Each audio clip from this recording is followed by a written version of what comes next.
Gracias, y habíamos llegado prácticamente al momento en que Perón reasume la presidencia. Así que, bueno, vos ya sos diputado y bueno, nos gustaría... Empieza una tensión sobre quién le gana el afecto a Perón. De una tensión, una lucha, donde hay como distintas formas de ver la lealtad. Están los que dicen que son leales porque son ortodoxos y están los que dicen que son leales porque son revolucionarios. Esto, si yo te dijera como síntesis de eso, porque uno ve el fascismo y todo, pero que lo había. En el bloque sindical estaba el Tuerto Ponce, un tipo muy de derecha. Pero la conducción del bloque sindical, Esteco, no eran tipos de derecha, al contrario, venían del frigorífico. Eran gente con un nervio combativo. Yo no me olvido nunca, porque quizá está al medio del tiempo de vida de Perón. Cuando el diputado Arrue, diputado por Corrientes, recibe la acusación de que sus dos hijos son guerrilleros. Y alguna acusación hubo por ahí, que este señor era diputado y tenía sus hijos guerrilleros. Y entonces era como que... Y ese diputado Arrue, que era un caballerazo, pidió la palabra en el bloque, habló largo, muy largo, y dijo que tenía dos hijos guerrilleros, que se sentía honrado porque eran revolucionarios y que eso le hacía alargar su vida y su idea del peronismo, y que lo único que no hubiera soportado es que le dijeran que tuviera dos hijos corruptos. Pero revolucionarios sí, y él sabía que esto terminaba con la vida de ellos. Después murieron los Arrue, y él también. Te digo, y el bloque aplaudía en todo, en conjunto. Digo, en esta tensión vos tenías como que los montos, la izquierda con sus diputados y todo, va a ir lentamente hasta un punto de inflexión, me cuesta recordar la historia, sí, que es la renuncia. ¿La renuncia qué es? A partir de una condena del Parlamento a la sublevación militar. Frente a eso, Firmenich, mediocre histórico, sí los hay, digo, como para... En un campeonato de mediocre andaría bien, manda a sus diputados a renunciar, porque no es revolucionario que un gobierno persiga a la, digamos, revolución, según ellos. Ahora, pregunta del millón: ¿en qué país del mundo algún imbécil quiso ser gobierno y guerrilla a la vez? A ver, Firmenich, Canarvaja perdía, Bonazo, Berbisky y los que siguen. ¿Dónde un tipo te pone diputado, de vos vas, votás y de noche va y tirás? ¿Perón era reformista o estos tipos eran retardados? Pregunta. Si Perón los hizo diputados porque quería convencerlos que desde el seno de la democracia se podían hacer determinadas cosas. Si usted piensa que no, cuando renuncian están proponiendo que no. Ya nos habían dicho antes, la democracia no nos puede dar la libertad. El ERP más duro, ellos más blandos. Pero la democracia les dio la libertad. La democracia les dio los diputados. 20, tenían 16, pero les habían dado más, no los habían cubierto, no importa. Tenía 5 ramas el peronismo: rama política, rama sindical, rama femenina, rama juvenil y extrapartidario. O sea, cada lista se iba armando con las 5 ramas. Entonces, ahí es donde se da la inflexión. Vos tenés por otro lado que le había dado el peronismo al MID, al movimiento de Frondizi y Frigerio, 14 diputados. Se los había dado, pero Frigerio, que vive todavía, sabés que vive, parece que no tiene mucha memoria, pero vive, tenía un odio personal contra Gelbar, que había sido su amigo.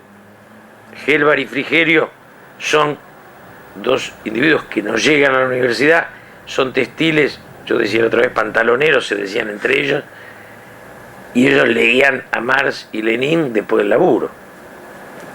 Se distancian por determinadas cosas. Yo creo que el odio de Frigerio era que Gelbar le había ganado más la confianza a Perón que él. Y esto ya da una contradicción.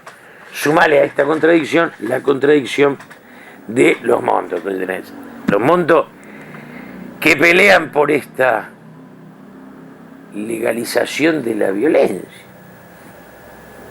Era absurdo. Y ahí van a hablar con Perón a Olivos, Perón los recibe con las cámaras de la televisión, Perón los hace pelota argumentalmente. Este personaje de 74 años vapulea a eso que él llamaba imberbes, y que lo era. Digo, algunos de ellos viven hoy, son buenos tipos, pero Carlos Kungel estuvo ahí. Sí. Pero, digo, a ver, visto de la distancia, estamos hablando de imbéciles. No podéis ser diputado y querer legalizar la guerrilla que vos ejercés. Me parece que esta es la contradicción, pero la contradicción de fondo, para mi gusto, es que para poder sostener la democracia tenés que tener un pensamiento muy rico. Es decir, la democracia incita a la inteligencia, la violencia incita a la obediencia. En tu opinión, o por lo que vos conocías de esa época, ¿qué los retuvo tanto a los diputados, al aparato político? ¿Qué es lo que explica tanta obediencia a una línea absurda? Porque al fin y al cabo hubo un sector que se rompió, se creó la JP Lealtad, etcétera, que fue bastante importante, pero sin embargo este grupo... Yo te diría que el fenómeno de la lealtad en las sectas es un fenómeno que hay que estudiarlo por encima de los montos. Sí. Debe haber pocas cosas tan llamativas como el Partido Comunista Argentino. Mantuvo lealtades de 20 y 30 años. Ahora queda Echegaray, el grotesco y el sombrero ruso. Digo, pero vos tenés tipos que fueron comunistas 30 años y no se enteraron nunca dónde quedaba el poder y dónde... Nada. Este grotesco que yo decía, se lo conté a ustedes la otra vez, obrero, cuando ganamos la elección en 73, decía, iban por corriente, 3.000 idiotas, dice, gritando obrero peronista, recibe el saludo al Partido Comunista. Digo, y pusieron 2 diputados que eran Mira y Comingue, que eran buenos tipos, no mejor que un socialista democrático. Yo te conté a vos que en el 78, Jorge Vázquez, Nilda Garré, Carlos Corach y yo, como no teníamos nada que hacer, le pedimos a Nadra y Baldovino y Ballarino, personajes del PC, que nos den un curso de marxismo. ¿Te conté eso, no? No. Y no nos contestan, y no nos contestan, y no nos contestan. No conseguían un profesor de marxismo. Ya no podían. Mejor se lo daban ustedes a él. Entonces al final nos mandan un pobre tipo, un buen tipo, que venía con un cuaderno que era el que le daba el curso a ellos. Pero creo que revolucionaba un partido que todavía existía. Entonces, viene el tipo y dice, bueno, el Partido Comunista es el partido de la clase trabajadora. Yo que tenía ganas, lo respetaba, tipo, lo quería. Pero a veces me hinchaba la pelota y decía, ¿le avisaron? ¿Qué me dice? A la clase trabajadora, le avisaron que el partido... Digo, pero esto te demuestra, porque cuando vos me preguntás la lealtad, yo estaba en guardia. Es decir, en guardia era más grotesco, porque en los montos era heroico. En guardia, digo, yo, que era un ser racional, era el traidor por autonomacia, porque éramos todos traidores, tipos que pensábamos, éramos. Pero la lealtad a las estructuras de esa época no se arman como estructuras políticas, sino como estructuras religiosas. El adentro es infinitamente más fuerte que el afuera. Sí, de lo que estás hablando. Me tocó Sí, también experimentarlo eso. Entonces vos tenés tu vida, tu pareja, tu laburo, tus horarios, tus noches, tus comidas, todo está en el adentro. La orga es tu familia. Yo me acuerdo, yo lo dije, yo en guardia, yo soy un tano.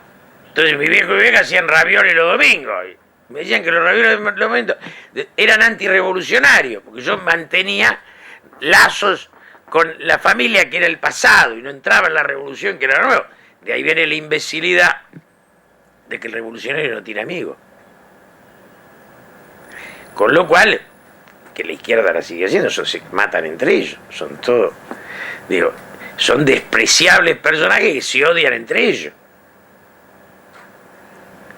Entonces, esa situación de lealtad en todas las orgas, andá, la de Brito Lima, andá, y está basada en eso. Los tipos no tenían, a ver, habían socializado su guita, incluidos los Demetrios. En los montos yo te puedo nombrar gente hoy que no tiene un mango, que en su momento heredó 300 hectáreas y las puso entera, para después comprobar que 3 o 4 jefes vivían exilio de 5 estrellas y a él le tocaba clandestinidad en la miseria.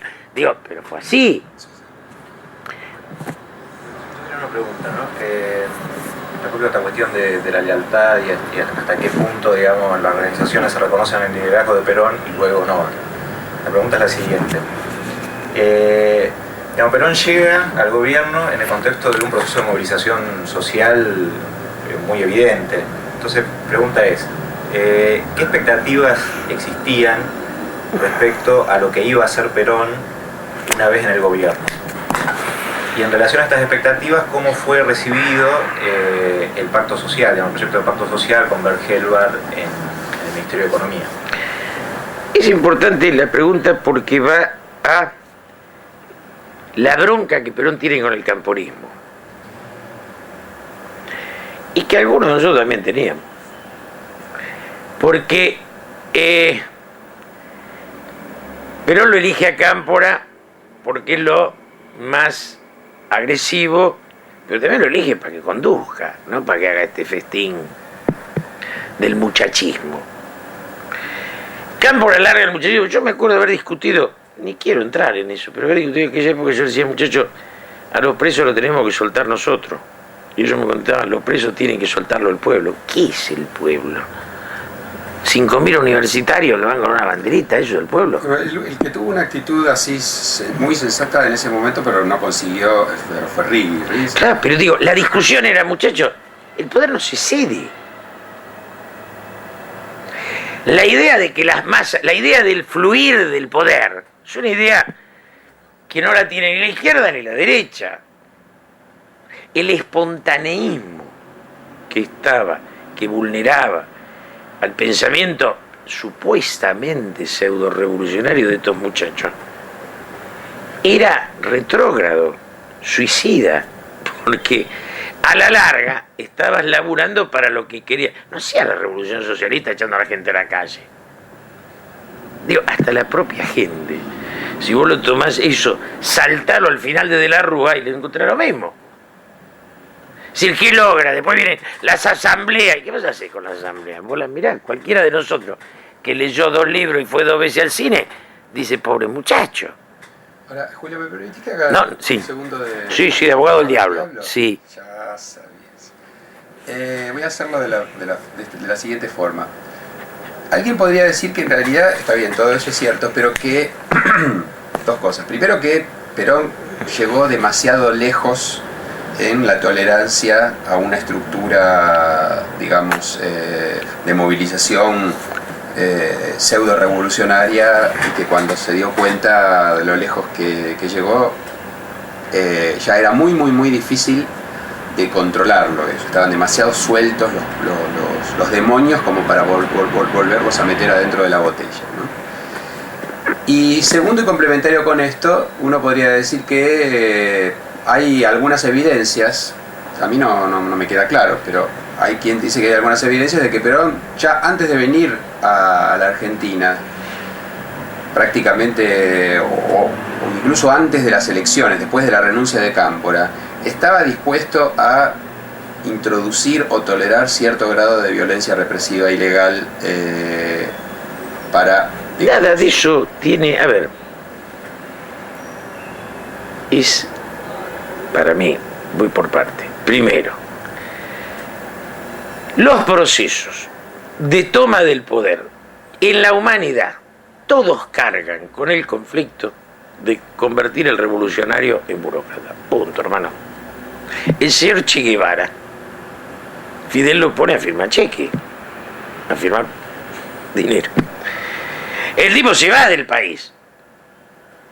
Yo digo, si vos leíste algo de historia, los camaradas de la larga marcha a Mao Zedong le rompieron la pelota y lo tuvo que hacer matar.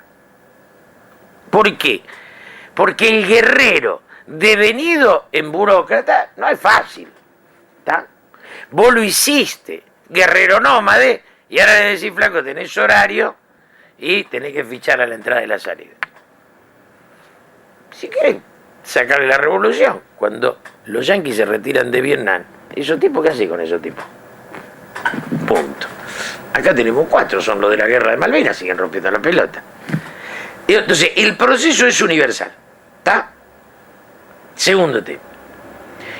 En el caso nuestro, los Montos creyeron, y en esto me lo podéis plantear, son 2 cosas, y las 2 las llevaron hasta su muerte. Primero, que había que agudizar la contradicción. Y te lo decían todos los días. Y lo escribían. ¿Qué es agudizar la contradicción? Pone bomba, que cuanto más dura se ponga la contradicción, yo gano. La historia demostró. Saca a Perón. ¿Para qué vas a dejar a Perón? Si no es necesario poner a Perón. Saca a Perón. Perón se murió. ¿Qué hicieron? Pusieron bomba, mataron al jefe de policía. ¿Qué hicieron? Murieron 30.000. Después, ¿qué hicieron? Lloraron. No hay que hacer ninguna conjetura. Saco la época de Perón. Nunca entendieron una mierda. Mientras Perón vivió, no los mataron. ¿Y qué? Y vos pueden decir, ay, Perón dejó que nos maten de a poquito. Está bien, se fue Perón y te mataron de a mucho. ¿Cuál es la queja? El goteo... A ver, entonces, los tipos hacen toda una conjetura para justificar su decadencia, pero la historia es otra cosa. Pero les da y les dice, muchachos, hay que entrar al gobierno. Les dice, entren los diputados, afíliense, no se quieren afiliar. Vayan a elecciones, no quieren ir. Le doy el 25% de diputados, agarran por ahí, ponen la mitad boludo. Le doy el gobierno, no, renunciamos porque somos revolucionarios. Queremos la revolución. Vas a la revolución y te cagan a tiro. Te equivocaste, hermano. Después no expliqué malo de Perón, déjalo Perón tranquilo. Perón su historia le hizo bien.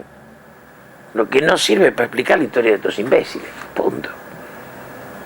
Digo, no como porque vos seas abogado de diablo, pues sí, tenía razón ellos que Perón era el culpable. Muerto Perón ganaban ellos. Muerto Perón no existieron. Nadie sabe dónde carajo están. Digo, son... Y es mucho más dudoso el origen espurio de los Montos con Onganía que Perón haya tenido represión ilegal. Digo, puesto en pie de igualdad, en la historia de Perón entonces la mancha menor y en la historia de usted la mancha nacimiento. Digo, es una... Digo, después los quiero, qué sé yo, convivo con ellos, son mis amigos, voy a cenar. Pero de todos ellos, vos te encontrás con muy pocos que tengan coherencia histórica, que vos veas, a ver, yo no quiero nombrar tipos, pero... No hace falta. Pero yo voy a cenar con ellos, no puedo creer. A ver, yo te digo a vos, ¿cuánto monto? Discutió, a ver, Alicia Perini, que es mi amiga. Yo le decía, vos no podés ser menemista, yo me voy porque el menemismo le entrega al país.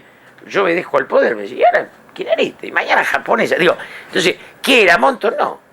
¿Qué sé yo? Montonerismo fue una moda. ¿Cuántos montos se hicieron menemistas?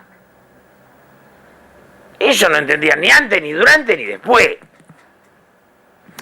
Por eso Perón decía que las instituciones no son ni buenas ni malas, depende de los hombres que las conduzcan. La guerrilla no es ni buena ni mala, depende de qué hagas vos con ella. Entonces, los tupamaros son parte de la dignidad uruguaya y los nuestros no sabemos qué carajos son. Por eso recuperamos la madre, porque los hijos no son recuperables. ¿Está? Entonces decimos la madre, encontramos la madre. Y las abuelas. Los nietos eran unos pelotudos. Es duro, pero es así. Pregunta para otro tema. Sí. No, mi pregunta es la siguiente, digamos, respecto a esta cuestión de la política efectivamente existente de Perón, digamos, ¿no? O sea, Bergelbar, Ministerio de Economía, Pacto Social. Tómala de hoy tómala. Digo hoy, vista en el tiempo, ¿había algo para Argentina más revolucionario que José Bergelbar? Nada. Tanto así que necesitan que muera Perón para sacar a Gelbar, poner a Gómez Morales, que es en serio la traición. Que era el viejo peronismo, los negocios con los bancos, Ricardo Sin, robemos todo, lo mismo que Martínez y Cavallo. Esa era la línea. O sea, estaba Gelbar y el Plan Fénix. Si vos lo tomás, es así, esa es la línea. Industria nacional, es decir, con Gelbar había todavía informática nacional, una voluntad de FATE electrónica, FATE informática, digo, y lo otro. Entonces, esas eran las dos. Bueno, pero ahí, ¿no te parece que además de los montoneros los que les complicaron mucho la vida fueron los sindicatos? Sí, todavía. Sí, no. Obviamente el sindicalismo nunca entendió nada. No, pero el sindicalismo, a ver, está bien, tenés razón por agregar la otra pata de la demencia. Los Montos matan a Rucci, que era la llave maestra que tenía Perón para manejar el sindicalismo. Obviamente los Montos, como todas las izquierdas revolucionarias, laburan para la derecha. Muerto Rucci viene lo peor. Y obviamente, desde ya, lo que es Lorenzo Miguel, lo que es toda esa porquería, cree que Gelbar es comunista.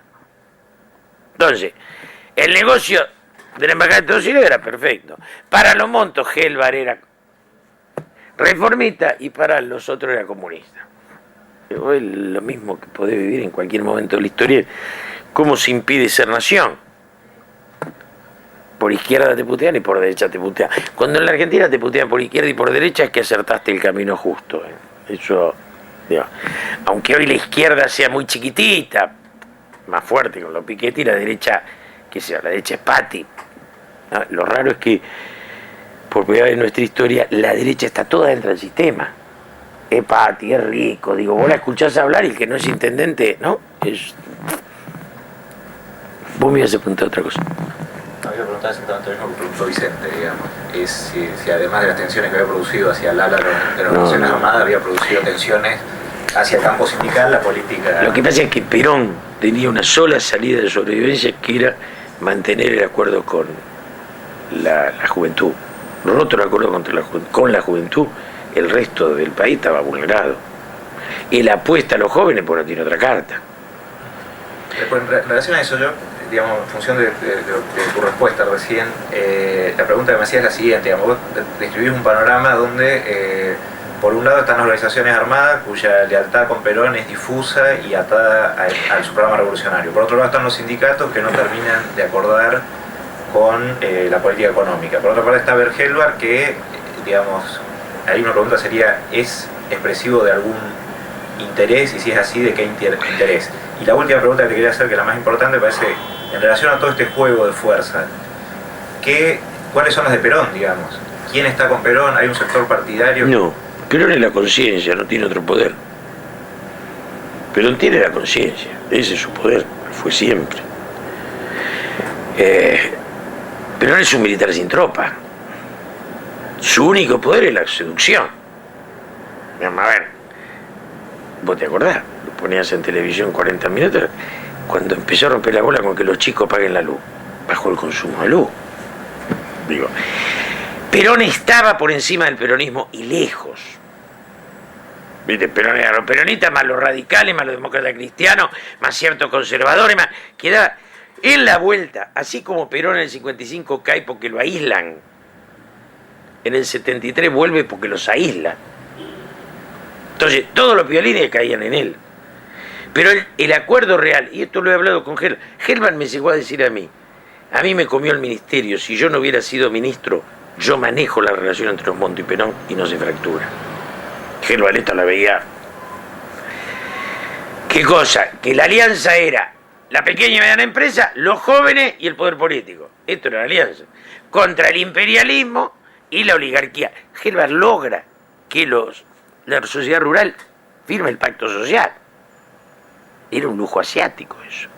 Nunca más. Ese pacto hay que ir a verlo. Era tal el poder de Perón. Si los montos no tiraban y si la industria obedecía a Gelman, que era todo. Ahora, cuando le empiezan a poner caño, ese poder se empieza a debilitar. Pero, y la salud de Perón. Pero la guerrilla un poquito. Y la salud de Perón es el otro. Tan así que hasta la muerte de él, al único que se atreven es a ponerle Isabel. Pero el proyecto por derecha era, digamos, estaba planteado como agarrar y esperar la muerte de él para poner a Isabel. No ponen a Isabel, se van a la mierda ellos también. El drama de esta historia es que solo Perón la entendía y las partes, cada una de ellas, iba a su propia destrucción. Fíjate que se confrontan la guerrilla y los milicos. De esa no salen vivos ni la guerrilla ni los milicos. Los dos murieron. Los sindicatos creen que lo va a salvar la derecha. Quedan 4 empresarios y murió el sindicalismo. Los partidos creen... No queda nada. La última voluntad y posibilidad de ser nación de esa generación estaba ahí. Todos creían que si rompían se llevaban el pedazo de la casa. Y el viejo le decía, muchachos, juntos funcionamos, separados no. Cuando volvemos, qué sé yo, los milicos que mataron a guerrilleros, le hace bajar el cuadro. Los guerrilleros que mataron a los milicos los cuida la abuela, lo más digno la Carlotto. Chau. No había conciencia de la historia, por eso mueren los personajes. No es un lugar donde esa confrontación es la confrontación de Perón y Braden, donde Braden gana el imperio y Perón gana la Argentina. Pues si ninguno de los dos era boludo ahí. Acá en el mundo muere la guerrilla y mueren los golpistas. Mirá qué cagada. Murió un montón de tipos para perder los dos, ¿o no? Hoy se encuentra el guerrillero y el represor, no saben quién de los dos fue más pelotudo. No lo saben, te lo digo en serio. Hablando de personajes, vos que digamos, estabas en el Congreso, ¿cuáles eran los parlamentarios más competentes que vos recordás de distintos sectores del peronismo o de distintos partidos? El peronismo tenía a Ferdinando Pedrigue, que era un tipo inteligente, con una cuota de humor, muy progre, muy balanceador del poder de la juventud y de los sindicatos. Y después, el problema es que el poder, todavía el Parlamento era firme, sólido, pero el poder se discutía afuera, no adentro. Sí, sí.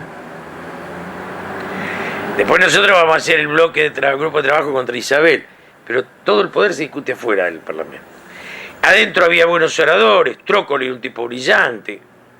Fíjate que los radicales tenían a Trócoli, tenían el otro que había sido ministro de Relaciones Exteriores, tenían gente fuerte los radicales. El MID tenía a Merchensky, Isidro Ódena, tenía tipos, el MID tenía tipos. El PI tenía a Portero, Marino, ¿viste? El PC tenía todos los muchachos que te dije. El Diudelpa se había hecho de izquierda, maravilloso, Sandler. Ah, Sandler, sí, es verdad. Entró por Aramburu y se convirtió en marxista. Era espectacular. Era un... Bueno, ¿podrías contar desde ese momento hasta justamente la constitución del grupo de trabajo de ustedes? Más o menos cómo fue, cómo se llega a esa... No, se llega a la muerte de Perón. Sí, hasta la muerte de Perón, no, todo va bien. Sí. Cuando muere el general Perón, Lastiri deja de ser presidente, no me acuerdo por qué cuernos. Lastiri, la relación con nosotros era horrible. Y entonces nosotros vamos, habría que ver en qué fecha se hace una reunión en la Casa de Gobierno. Isabel le dice a todos: yo necesito que me ayuden, y entonces que no elijan presidente del Senado, para que Lastiri fuera. Y entonces se para Ítalo Luder, va adelante, al lado entre López Rey y Isabel, agarra el micrófono y dice: señora, estamos de acuerdo en la lealtad, pero también hay lealtad a las instituciones. Nosotros no podemos no tener presidente de la institución. Y ahí en la pelea, donde ella va a cochinga, donde se impone. Y en esa pelea aparece el infradotado Lorenzo Miguel, la lealtad a la señora, la lealtad.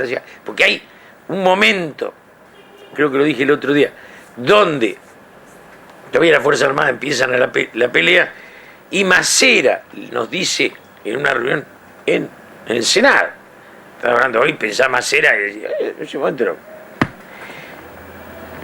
si la echan ustedes, gobiernan ustedes, si la echamos nosotros, gobernamos nosotros. Frase para mí muy importante. ¿Cuándo fue eso más o menos? A los 90 días o 120 días de asumir Isabel, de muerto sí, Perón. Sí. Y ahí nosotros creamos el grupo de trabajo y nos damos cuenta que la lealtad a la boba no sirve para nada. Obviamente, hoy cuando yo leo las cosas de Lavaqué, por ejemplo, leal a López Rega y Isabel, y hoy contra Kirchner, en nombre de la izquierda, yo no miro y digo, la verdad que no. Sí. Una pregunta: ¿quiénes participaban del grupo de trabajo? Las cabezas éramos Aullero, Nilda y yo, que éramos los tres que... Y después había 29 miembros, donde estaban algunos que estaban con el golpe, que eso también nos fisuraba un poquito, después nos fuimos dando cuenta, que era Luis Rubeo, Rachini, algunos sindicalistas que hablaban con los otros, pero básicamente los que poníamos las ideas éramos Aullero, Nilda y yo. ¿Y algunos sindicalistas de Luca? De Luca, sí. Pero todos esos tipos terminaron... No hubo sindicalista. El único sindicalista de lujo ahí fue Lumelo, un cordobés. Lumelo. Ese era un lujo. Y ahí nosotros la pasábamos muy mal, porque el sindicalismo nos pegaba feo y a los montos les parecía que nosotros éramos unos idiotas. Entonces, fue una etapa en la cual nuestra desesperación era, si nos mataban no sabía quién te había matado. Claro. Eso era textual, era así, vivías armado y loco, ¿no? Te hago una pregunta: vos en algún momento, digamos, contabas dos actitudes diferentes, digamos, la de Luder diciendo hay que poner un presidente del Senado, la de Lorenzo Miguel diciendo que tenemos lealtad a la señora.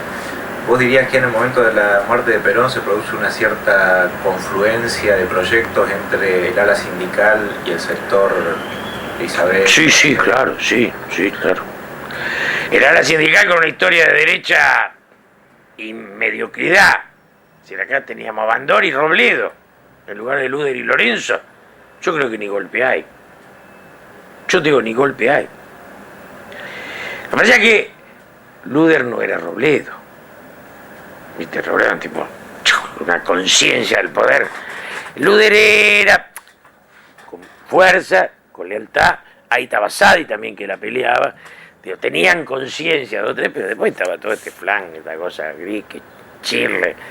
Entonces, lealtad, la lealtad, guardia de hierro. Me acuerdo que Gallego, un personaje también. Me acuerdo que nos reíamos, porque el Gallego, hablando, no sé a quién, le dijo: Isabel, bien. Entonces creíamos que para decir bien era esto, ¿viste? Ya, como no tenían nada en la cabeza, lo ponían en los gestos. Pero bueno. Eso, esa convergencia termina con Rodrigo en el Ministerio de Economía. Termina con Rodrigo y ya nosotros hacemos juicio político López Rega, la pasamos feo, se nos vendieron algunos tipos nuestros, la pasamos de todo. Y si no, porque nosotros estábamos en muy mala situación y se notaba, porque no éramos la derecha que quería Rodrigo, no éramos los montos, ni éramos el golpe. Entonces, vos querías hacer la democracia en ese quilombo. No, sí. Está bien, disculpa que te interrumpa, me refiero a la convergencia más circunstancial entre el sindicalismo y la derecha. Total. Es decir, eso, cuando ponen a Rodrigo, la derecha sabe que está rompiendo con el sindicalismo, digamos. Acá hay dos cositas, a ver si la puedo unir en la memoria. Una es la pelea contra López, donde el sindicalismo se empieza a dar vuelta. Donde el acto que hacemos en Plaza de Mayo para pedir la renuncia de López Rega, que te acordás que había traído el cuerpo de Vita y toda historia, ese acto que hacemos en Plaza de Mayo, donde pedimos la renuncia y le hacemos juicio político, ese acto para nosotros es como un acto revolucionario. Ahora, lo que plantea Vicente, sí, si vos tomás la derecha sindical, Lorenzo Miguel, Ponce, la mayoría de los sindicatos, de lo que son las 6-2, y están más cerca del aparato represor de la izquierda, y con diferencia con Rodrigo. Digo, Rodrigo ya es una exageración. ¿Por qué? Porque la derecha todavía quería matar a la izquierda. Digamos, la idea de esta derecha es perseguir a los zurditos, pero no vender el país económicamente. Lorenzo no llega a Rodrigo. Eran tan idiotas que creían que Gómez Morales era de izquierda, pero digo, era ortodoxo. Ya tenían categoría. Cafiero, porque Cafiero no dijo nunca nada. Si vos lo tomás la historia, nunca dijo nada. Digo, nada que valiera la pena decir en una etapa. ¿No? Es un de la Rúa, sector peronista. Siempre fue histórico. ¿Te parece que la analogía es? Y nada, que yo te pregunto, ¿Cafiero de izquierda o de derecha? Estaba con los sindicalistas y después tampoco. Con Menem yo puteaba en 4 idiomas y Cafiero estaba ahí y ahora está menemista. Kirchner no le gusta. Le parecía que el Chacho era de izquierda, pero Kirchner no. Es una idea. Para mí, no sirve para nada. Esta es mi teoría, pero bueno, no me voy a poner a discutir esto. ¿Pero no te parece que Perón lo relegó justamente por las razones contrarias? ¿Sí? Porque le parecía, digamos, más competente y autónomo que ¿Quién? Que Cámpora, por ejemplo. Bueno, pero no, para un poquito. Si Cámpora era una imagen revolucionaria y de lealtad. Cafiero se había cansado en traicionar a Perón desde que empezó. Desde que se va Perón al exilio, Cafiero negocia su lugar con la traición. La iglesia, todas las traiciones. Todas. Pero no le decía Cafierito. Sí. Porque toda la actitud de Antonio es despreciable. Cámpora termina exiliado, preso, rajando. Es una cosa digna. Antonio, ¿alguna vez fue preso? Por peronista, digo, no. Digo, no podés comparar. Pero, es decir, Cámpora había traicionado, sido leal al peronismo y Cafiero lo había traicionado de entrada. De entrada, chao. Pero no lo podía ver. Bueno, volvamos tenemos el Rodrigazo, los efectos, digamos, convulsivos del Rodrigazo. ¿Ustedes cómo vieron ese proceso? Yo me acuerdo, no me olvido nunca, que fuimos a hablar con él, en aquel momento, los empresarios, uno era vicepresidente de la FIA, eran empresarios de los fuertes. Los tipos decían, no, necesitamos salir de esta paridad de la moneda, necesitamos un 7, un 8% de afloje. Y viene este y da todo. Ya. El Rodrigazo tenía a Sin detrás y tenía el liberalismo para destruir el poder económico del conjunto. Si la idea era, muerto Perón, la distribución de la riqueza, 50 para los trabajadores y 50 para los ricos, vamos por el 80 para los ricos. Empieza con Rodrigo, sigue con Martínez de O y termina concretándose con Cavallo y Menem. Pero es el mismo proceso. La torta de Perón la deja mitad y mitad. Si el país más justo de América Latina, la tienen que llevar 80 para nosotros y 20 para los pobres. ¿Qué es donde está hoy? Todavía te viene y te dice que la retención es mucho. Si lo único que nos salva a los argentinos es que la oligarquía no se puede llevar la tierra a Europa. Si no, estamos cagados, se la llevan. Una pregunta, preguntas que son varias, digamos. Digo, lo de Rodrigo, bueno, tiene este sentido de la distribución del ingreso, digamos, pero yo imagino que algún proyecto político de parte del isabelismo debía haber atrás de este intento de viraje. Eso por un lado. Sí, eso te lo respondo. Ahí hay un error conceptual de ellos. En la pelea con los montos, ellos piensan que si ejecutan la matanza de la izquierda, van a ser premiados por la derecha. Punto. Este es el sueño del pibe. De, a ver, si querés, Videla y Viola hacen lo mismo. En otro lugar. El sueño de que vos, al ejecutar los planes de la oligarquía, te convertís en ella, lo empieza teniendo López Rega, Isabel, Lastiri. Matemos a los chicos que vas a ver que nos protegen los militares y los ricos. Y después lo van a hacer los milicos. Los ricos se van a quedar con la guita y sin los guerrilleros, y los milicos van a ir a juicio. Y después Menem, que se va a llevar unos pesos de coima, pero va a creer que los ricos lo van a bendecir de por vida, por seguir concentrando. Caballo es lo mismo. La frase más importante que no se sabe en la historia de la humanidad es que Roma no paga traidores, punto. Y el sueño era, estaban locos de alegría. Un poco odiaban a los jóvenes, pero tampoco querían ser los ricos. Ahora, está bien, pero... Es el odio de la clase media por la mucama. Sí. En el ambiente sindical con el cual vos tenías diálogo, qué sé yo, ¿no veían que cuando, digamos, cae Rodrigo, se llega a un proceso de paritarias, que, bueno, son las paritarias que Isabel no quiere firmar y termina Bimer, ¿te acordás? Hablando. Sí, claro. Bueno, ¿no se veía que estaban en un juego suicida los sindicatos? No, no lo veía. No lo veían. No, porque en el fondo, cuando... el gran conflicto es si vos no tenés un personaje que vea la historia. Bandor tenía una visión. No era la tuya ni la mía, pero había una visión. Casiel de Herrera era un ganso que quería salir de joda con las chicas. Había descubierto el sexo, pero tenía que descubrir la revolución. Lorenzo, un tarado, murió tarado. Una cosa... ¿Quién me rescata de ahí? Armando Cavalieri ya estaba arreglando con los milicos cómo iba a sobrevivir. No es que te rescate a nadie en particular, pero un sindicato como Luz y Fuerza, que tenía cuadros bastante competentes. Le matan al bueno y dejan al boludo. No, pero ¿a quién le ataca? A Bimer, pero Bimer muere después del golpe. Sí, digamos, el tipo estaba ahí en el medio y defendiendo unas paritarias que eran totalmente self-defeating, digamos, ¿no? Y sin embargo no pudieron apartarse de eso, ¿no? Y no se puede decir que Luz y Fuerza, digamos, no tuviese cerebro, digamos, que había inteligencia política. Venía vulnerada de Tacones. El señor Tacones es el primero que dice en época de Onganía, terminó el sindicalismo de reivindicación, sí. Vino el de participación. Bueno, pero precisamente... Digo, ya venía...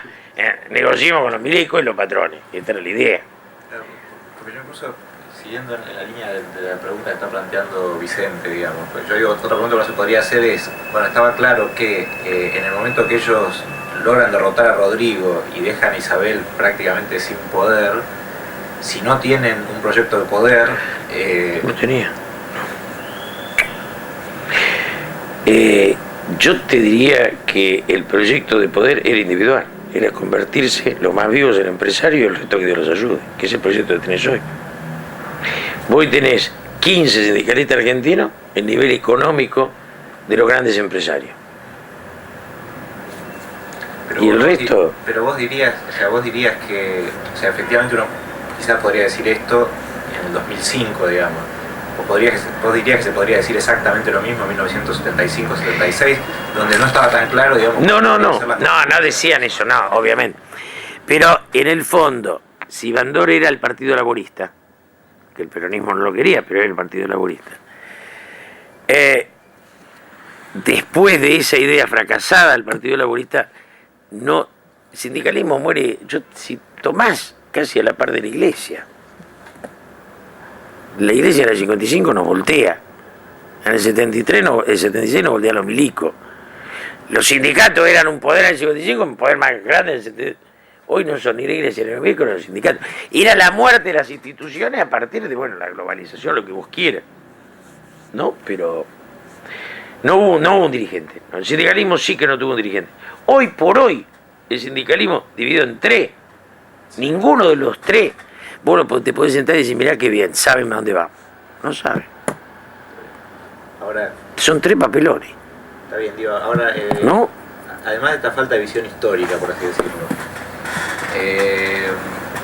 vos dirías que, digamos, cuando ocurre el Rodrigazo, digamos, finalmente renuncia López Rey y renuncia Rodrigo, y los sindicatos se ven como que los que quedan en pie aparentemente son ellos.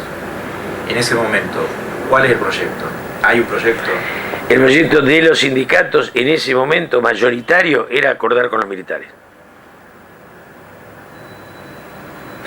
Apoyar a Isabel y ir negociando con la derecha. No se dan cuenta. Es decir, a ver, si te los divido. Hay un sector que está con el golpe, encabezado por Calabró, gobernador de la provincia de Buenos Aires. El sector arregla el golpe. Y hay un sector que, podés decir, es el sector idiota, que no ve el golpe lo anunciaba el diario La Razón en la tapa, que es Lorenzo, que en la disparada se olvida el saco. Pone al ministro de Defensa que era un pelotudo de esa, era amigo mío, una cosa que no se podía creer. Digo, no tiene hombres, lo mete a Rucau de ministro de Trabajo, que obviamente Rucau era tan de ellos como va a ser después de Dualde o de quien sea. Pensá que Rucau no tuvo exilio, estaba por acá. Nunca hubo un proyecto, no había. Ya ahí había, si querés mejor, un proyecto golpista y un proyecto isabelista. Te pregunto por un pequeño episodio que... El golpista tiene que ver con las obras sociales, que la salva, punto. ¿No? El negocio es las obras sociales. Bueno. Y después van a hacer los barrios nuevos, hacer la lista de cuántos nacen con el golpe de Estado. ¿Cuántos siguen? Cavalieri, Triaca, ¿y cuántos nacen? No, te quería preguntar si recordabas un pequeño trágico episodio, que es, me parece que en el 75 matan saliendo de la Ortega Peña. Ah, no, a los tres, sí, ¿cómo lo voy a acordar? Sí. A Demetrio y a Simón. Y a René Federico, René los tres Federico, cuadros sí, más importantes de los Demetrios. ¿Vos te acordás qué hipótesis hay atrás de ese asesinato? Yo no tengo hipótesis, nunca la tuve. Los tiran quemando el coche en el Parque Centenario. Sí. Porque por un lado es muy raro que hayan salido de la UOM, pero por otro lado, sí, digamos, una semana antes habían sacado una solicitada que era claramente anti-López Reguista, digamos. Yo te juro, no sabés. No solo no sé, eran mis amigos. Simón Sumovich era un personaje. Yo tenía un barquito de madera, Simón tenía una lancha y corría en la lancha el líder. Tenía su casa en el río Abravieja, yo iba a la casa. Me acuerdo que salen de ahí en camino al Congreso, son 5 cuadras. Lo matan a los 3. Son de esas cosas en las cuales, qué sé yo soy de lo que tiene dudas sobre la muerte del cura Mujica, punto. Y creo que no lo mató a la 3A. Pero Galimba algunas veces hablaba de eso, vos sabés que hablaba de eso. Pero, no, ahí yo pienso que sin duda la bronca con estos pibes era de la demencia loperreguista. A estos pibes no jodían a nadie, porque no jodían a nadie, no mataban a nadie, ¿no? Eran más folclore que otra cosa, eran una cosa... ¿Y cómo veían, digamos, ustedes, me refiero a este sector político que vos describías recién, digamos, sumido en incertidumbre sobre si lo iban a matar de un lado o lo iban a matar de otro? ¿Cómo veían ustedes en ese momento todo el proceso de violencia, digamos, represión de la derecha? Digo, ¿cómo veían todo eso? Nosotros veíamos, sinceramente, esto que te estoy planteando, puedo hablar con Nilda Garré, nosotros veíamos la imposibilidad de convencer a los montos, de entrar a la democracia debilitada. Hablábamos y hablábamos y hablábamos, no nos podíamos convencer.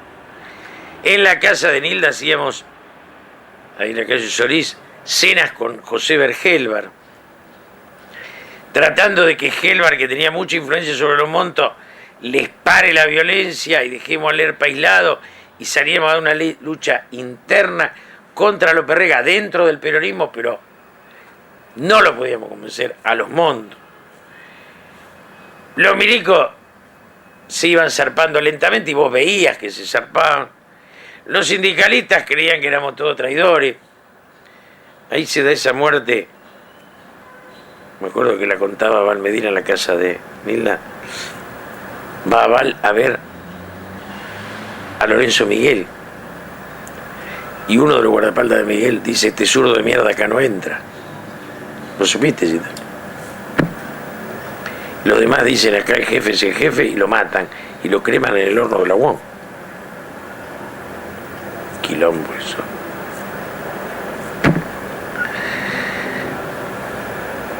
No, era todo así.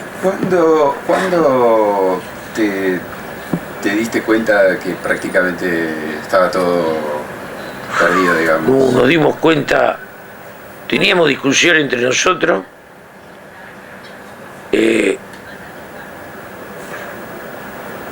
Yo en diciembre sabía que lo que nunca entendimos es que iban a matarnos también a nosotros. Nosotros estábamos hartos, saturados de la locura de los montos y la locura de los perreguistas. Con lo cual, creíamos que iba a venir un golpe, venía. Y que después el golpe, nunca entendimos tanto es así, que el diario La Razón titulaba se acercan las horas, qué sé yo. Y nosotros seguíamos junto ahí, y yo le decía a Nilda Garré y a Juan Manuel: ustedes tienen que rajar. Yo todavía no, pero ustedes tienen que rajar. Y a Mario Herrera se le comete el error de mandarlo a un departamento que estaba a nombre de Valmedina. Lo matan.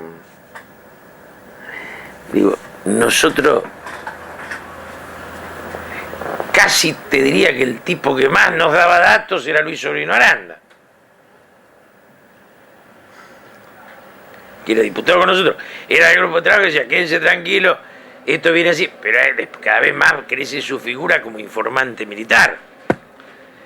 Pero fíjate que Aval sale rajando de la casa de Solís y no lo agarran por 10 minutos. Lo escondemos en la calle Córdoba y Pueyrredón con el gordo Lázara y lo vamos a ver a Robledo para meterlo en la embajada. Y a Robledo, el que lo habla el embajador de México. Pero no había conciencia. No había idea de lo que se venía. Y los datos eran todos. Vos tenías todos los datos, pero no querías aceptar la realidad. ¿Y Robledo, que te parece que intentó articular alguna propuesta más o menos viable para evitar el golpe? Sí. ¿Y qué pasó con eso? No le dieron bola a él. Robledo era el único tipo que producía cosas muy raras. Era tal el talento de Robledo que siendo ministro de Defensa, los militares lo admiran. Pero Robledo producía admiración. Entonces, en esa admiración, él tiene un poder. Robledo salvó vidas. Robledo podía levantar el tubo y llamar a Videla. Era un tipo que tenía poder real. Antes de esto, nosotros nos habíamos enganchado con el anterior a Videla. ¿Cómo era? ¿El anterior a Videla? Sí, el comandante en jefe. Estaba Amaya y estaba otro. Bueno. Porque estábamos tratando de buscar un milico institucional. Robledo, si el quilombo que viene en lugar de Robledo viene de esa, ¿viste? Siempre pones un boludo leal que no sirve ni para espiar. No, pero te refieres a Calcaño. No, no me refiero a Calcaño, a Delat. ¡Ah! Había otro personaje que nos servía a nosotros, que parecía que nos servía, pero no nos sirvió.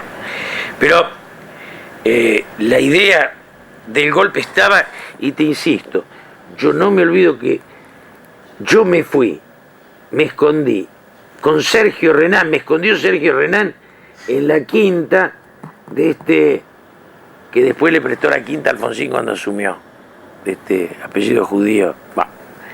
Y me quedé ahí 2 días, viendo si me allanaban la casa, no, qué es eso. Después nos llamaron, fuimos a entregar el arma al Congreso, yo fui enseguida a entregar el arma, me dijeron saque sus cosas, me citaron los 3 de la fuerza y me dijeron, ¿tiene usted algún proyecto que valga la pena o que considere? Y yo le di 2 o 3 proyectos, les importaba un pepino.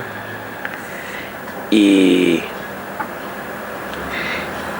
a uno que yo lo tenía de afecto, Bonino, le dije, traten de salvar a la mayor cantidad de gente posible. Y ahí nos dimos cuenta que lo que ellos querían era masacrar a todos, no salvar a nadie. Da. En fin, bueno, es como un ciclo. Digo, para mí el grupo de trabajo fue el intento cuerdo en un momento en que la cordura no tenía ningún lugar. Ninguno. Te insisto, estaban los milicos, los sindicalistas y los montos. ¿Al coronel Cesio lo trataste? Sí, ¿cómo no voy a tratar así?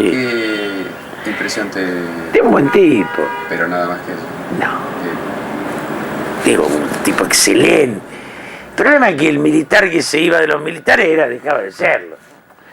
Es decir, ¿cuánto hace que venimos hablando con retirados? Toda la vida nos pasamos hablando con curas que volcaron a la sotana y milicos que dejaron de ser milicos. Nunca nos dio bola el obispo y el general. Esos son los que hay que hablar porque eso manda.